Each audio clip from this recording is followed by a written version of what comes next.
Hey, Tom here with Sweet and Salty with Tom and Manny. And as you know by now, I am the salty side of things. I received an email from the Nevada Policy Research Institute, which is a 10th Amendment website that really gets into the constitutionality and the lack thereof in our legislative process, and talks about subjects that are of interest to people of like-minded bent that feel that legislation should be, at its forefront, aligned with the oath of office that those legislators took.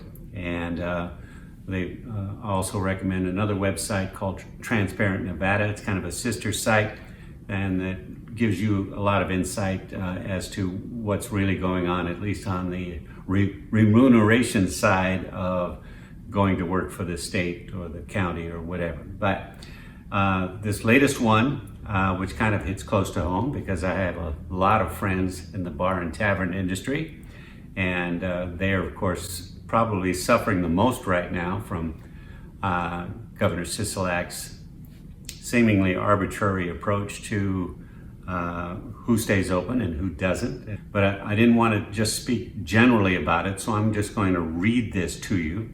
And because it is extremely eloquent, but it does provide an insight into just how far off the rails our judicial system has gone. Okay, so title of the article is "Judge Citing Requirement to Serve as Government Advocate Upholds Sisolak's Shutdown Order." Now that has a little bite in it as well. The judge is saying, I have a requirement to serve as an advocate for the government.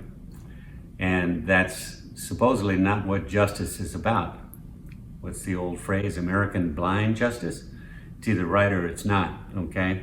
So, when Governor Sisolak targeted bars and taverns with a shutdown order in July, while exempting similarly situated businesses, it seemed obvious such an arbitrary and discriminatory action ungrounded in science would be declared unconstitutional.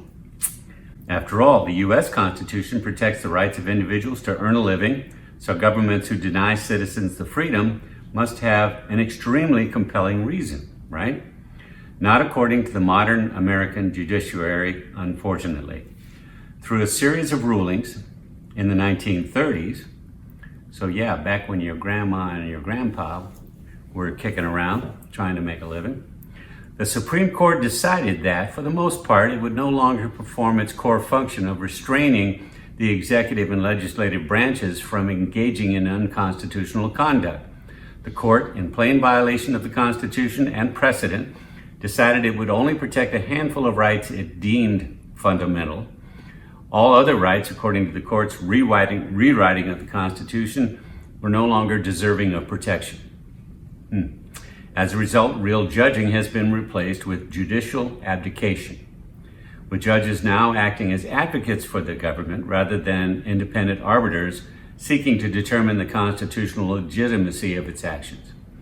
The recent ruling upholding Governor Sisolak's shutdown order provides an excellent example of judicial abdication in practice. Most would agree that there is no scientific basis justifying the disparate treatment of bars, which have a higher rate of compliance with safety protocols than many industries that were exempted from the order. Even Sisolak himself later admitted that his shutdown order targeting all bars rather than individual bad actors was, in hindsight, not the fairest way to do it. Because wouldn't that be fair, is that you only shut down the ones that were the bad actors. You wouldn't just shut down an entire industry. Regardless, because courts are now required to play the role of government advocate rather than protector of constitutional rights, neither the arbitrary and discriminatory nature of the order nor Sisolak's own admission that it was a mistake would be enough to convince the court to overturn his misguided policy targeting bars and taverns. At Clark County District Court Judge Carrie Early explained in her decision, the Supreme Court has determined that economic and property rights are not recognized as fundamental constitutional rights. Let that sink in. That's a direct quote, okay? As such, they are subject to the so-called rational basis test, which requires judges to presume constitutionality of any statute and actively assist the government in coming up with any rational basis that could justify it. Under that framework, of course, Governor Sisolak's shutdown order must prevail. After all, the administration and other proponents of lockdown certainly cannot be criticized for failing to provide, quote, speculation unsupported by evidence to justify their actions.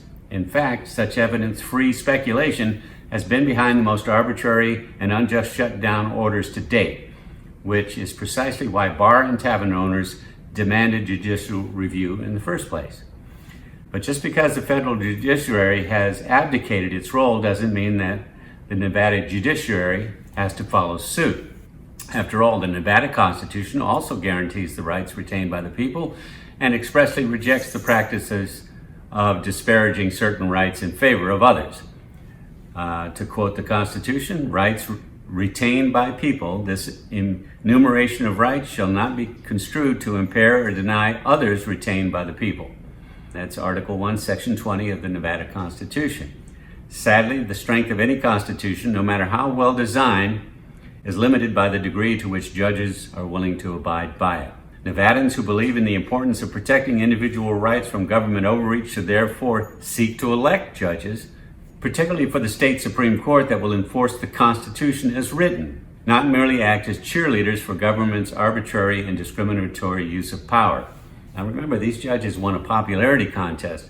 They didn't have to prove that they were really competent or were true constitutional scholars.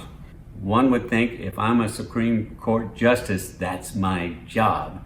But apparently that's never been the case, or at least not in the last 75 years.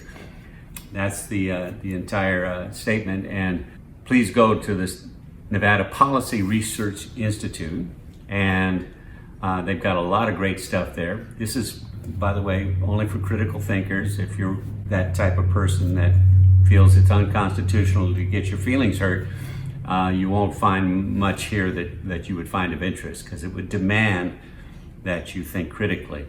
Again, having my libertarian standpoint that believes that the Constitution is there to protect the individual from the idiot majority, because the larger the group, the dumber they get in their decision making. And then to find out, because I did not know this either, that our judiciary is no longer required to support and defend the Constitution.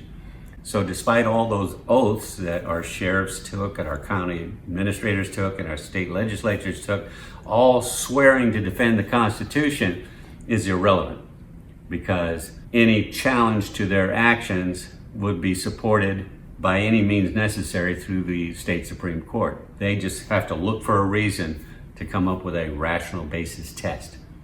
And whether it's based in science, whether it's based in fact, whether it's based in critical thinking, is no longer relevant.